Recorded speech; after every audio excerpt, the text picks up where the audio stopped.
Welcome to the Dr. April Jasper Show, relevant conversations for business owners of today. If you suffer from dry, scratchy, irritated eyes, the problem may actually stem from your eyelids. Cleansing eyelids daily is essential for maintaining healthy eyes, which is why doctors recommend OcuSoft Lid Scrub Allergy Eyelid Cleanser. New OcuSoft Lid Scrub Allergy removes oil, pollen, and other contaminants from your eyelids to effectively reduce redness, irritation, and itching caused by seasonal allergies. These pre-moistened wipes are easy to use, on the go or at home. Simply wipe and leave on. As the industry standard of care, OcuSoft has a full line of eyelid cleansers for various conditions. Available through eye care professionals, most retail outlets, and Amazon.com. Visit OcuSoft.com for more details. Welcome, everyone. I'm so excited to be here with Dr. Andrew Lee. And you called yourself Andy earlier, right? Yeah, I go by Andy. Okay, so I'll try to behave myself and do that. It's kind of hard because he's such an awesome speaker and neuro-ophthalmologist. But I'm here at Optometric Management Symposium where he just taught us a class on ptosis.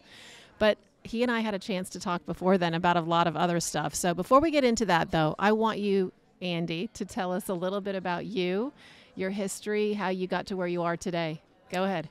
So I'm a neuro-ophthalmologist, and that means I do neurologic disorders and systemic disorders where it shows up in the eye. And the way I got to neuro-ophthalmology was I had a mentor.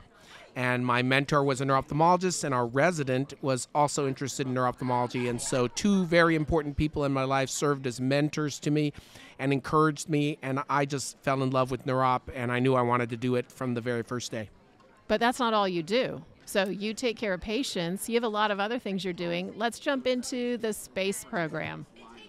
Yeah, so NASA is interested in a condition that's extraterrestrial. It has no terrestrial equivalent. It's called spaceflight-associated neuroocular syndrome, and it's a disease of microgravity. So the space station is in a free fall in low Earth orbit, and that means our astronauts, as well as the Europeans and the Russians, are subjected to a microgravity environment. And what happens is, because there's no gravity, the fluid gets stuck in their orbit and their head and produces neuro-ophthalmic findings, including optic disc edema, choroidal folds, and a hyperopic shift. So this condition is called SANS, and that's one of the things I'm studying. So when did we first know that this happened? It's a condition of long-duration spaceflight, so we didn't see it in the Apollo program or in short-duration flights. It's really only after the International Space Station that we started seeing SANS. And you said it's extraterrestrial, right? Did I say that right? That's correct. It's literally the ET disease. It has no terrestrial component because there's gravity here, and it's the lack of gravity that causes SANS. But is there anything from your research and your study that we can then take to Earth? Yes. So a lot of different things are happening to have terrestrial applications for what we do. As you know, NASA, the research and development dollars that go into NASA, if you put $1 into NASA, $7 of R&D come out. And a lot of things that you are using and just take for granted, like the mouse on your computer and microchips, these all had applications in the space program because space is a premium in space. And one of the things we're trying to develop is something to go with the astronauts on our crewed mission to Mars, because you can't send an ophthalmologist with them. And there's about an 8-minute delay in the signal from Mars back to Earth. And so whatever data we're capturing has to be captured in real time with a lightweight and wearable device. So we're trying to develop goggle-based technology that can measure astronauts' eyes in space, in Mars, en route, and on the way home, and transmit that data back to Earth. And eventually that technology will find terrestrial application because the same kind of data collection can be done with goggles here on Earth.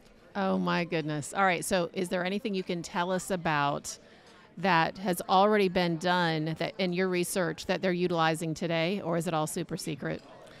It's not super secret, but and we're not the only ones working on it, of course, but goggle-based technologies to have artificial intelligence and machine learning and data collection is the future.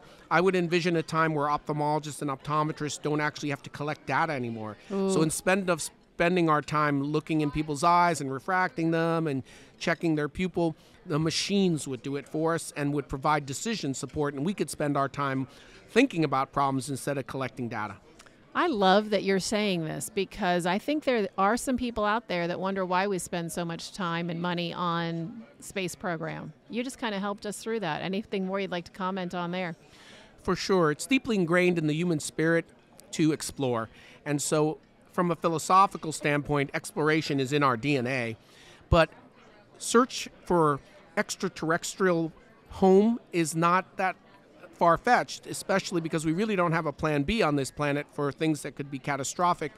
And exploring the universe has downstream spin-offs for technology and for science itself, but also just in case we need a new home. We are excited to have CooperVision as a sponsor of our podcast. CooperVision is one of the world's leading contact lens manufacturers, and they serve eye care professionals and patients in over 130 countries. Their innovative products help millions of patients see every single day.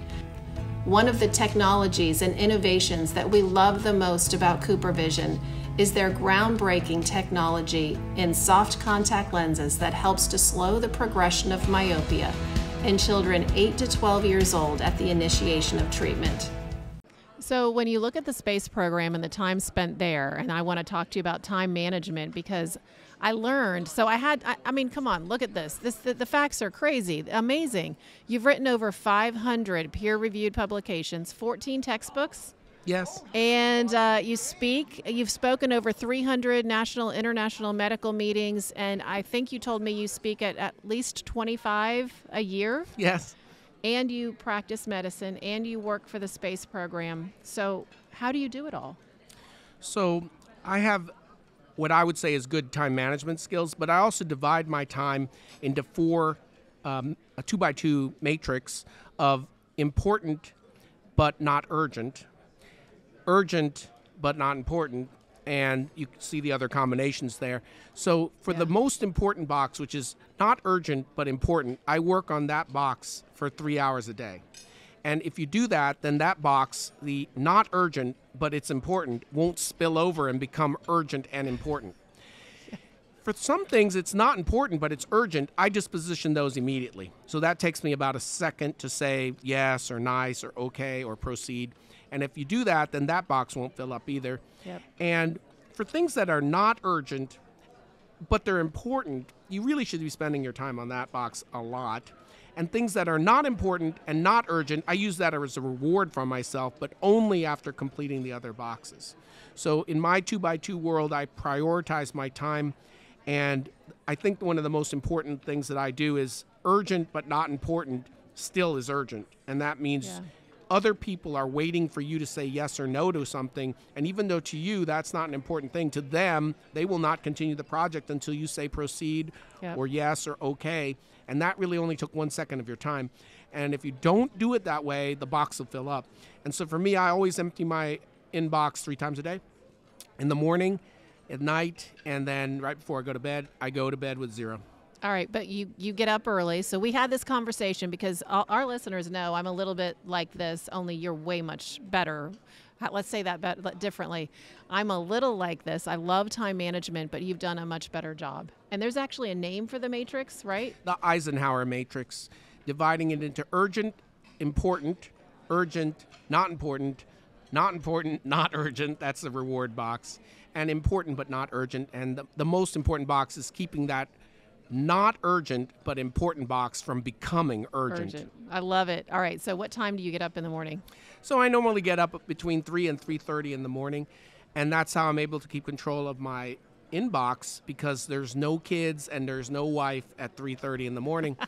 And I clear out my inbox, and what has happened is the emails accumulated when people were awake, but they are doing those between when I go to bed, which is 8:30 and 3:30 in the morning, and their productivity between 8:30 and midnight is not that great. So they are very distractible usually. They're like watching television shows, they're doom scrolling or whatever they're doing.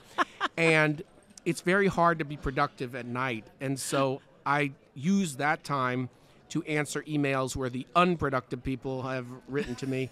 And then I go to work, and so I have an 8-hour day. half-day clinic. In the afternoon, I have another 8-hour day. But really what I get is I get 2 8-hour shifts, 16-hour day, and most people only have 1 hour, 8-hour shift. And so you can't make more than 24 hours, but I use my 24 2/3 for work. Oh my gosh, I love it. All right, what about the weekend? On the weekend, I use my 8 hours for play. So I firmly believe that work hard and play hard is important. And we're here at Disney World, of course, and Yeah. Walt believed that completely. He believed that imagination, engineering, innovation, all were one thing. His goal was to entertain, but the innovations produced by Walt Disney here found application in the real world. And so a lot of things that we just take for granted started as entertainment with Walt Disney. And that to me is the answer to your other question, why explore? Walt would say it's our job to explore, imagine, innovate. And that's really one of the best parts of being here in Orlando with you. Do you ever get discouraged? So along this journey, you kind of walked us through a little bit of your journey. Have there been any downturns, disappointments, things that discouraged you and tried to trip you up and keep you from being who you are today? Yeah, those brick walls are everyday challenges for everybody. But to me, the brick walls are to keep the other people out. Failure, as NASA would say, is not an option. Yeah. But failure is not really a failure. Failure is an opportunity. And again, Walt knew that better than anyone. Any failure that they experienced was just an opportunity to innovate and improve. It always taught them something new. And I believe that. So I have my fair share of disappointment, but I don't let those disappointments disappoint me. I let them encourage me. And I believe that you have to fail in order to succeed. Anyone who says they've never failed hasn't really done anything. Yep, I love it. All right, so I told Dr. Lee, I warned him ahead of time that this was going to happen. I love listening to you speak, but there are a lot of people out there that want to have that ability and don't know how to get better. Were you just always this good at public speaking? Or did you learn, and how did you learn? Tell them what they can do, because there's a lot of folks that want to do more. And I will tell you what I think your secret is when you're done. Well, the joke is, how do you get to Carnegie Hall? Practice, practice, practice. Yes. And that is public speaking. Yeah. A lot of Walt Disney's persona was he made that himself. In his private world, Walt was very shy and introverted, and he was not at all like the Walt Disney that you see on television. Wow. And he just made himself that. And I think that that's probably what I am too. I am still a little 4'10" high school senior who needed to have humor and public speaking ability to survive. Yeah. And now I use it to thrive. Well, I will tell you, I think one of the things that really, and I don't think it, I know it. I know what makes you great, though, is that you have a heart. Like every time you do a closing, I have to wipe my face because you just made me cry. And it's incredible. So thank you for that. But you must know that's what makes all of us relate to you and love you, is that you care so much. I think Walt Disney would say the same thing about his business. True. Any closing comments, Dr. Lee? No, thank you so much for having me. I really appreciate it. Thank you.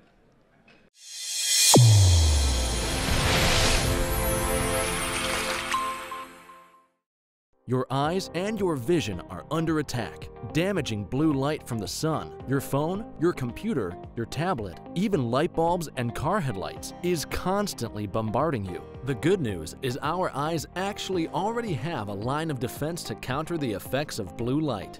This defense is made up of 3 pigments called carotenoids. MacuHealth with Micromicelle, the only supplement with the exclusive patent on all 3 macular carotenoids and micromicelle technology.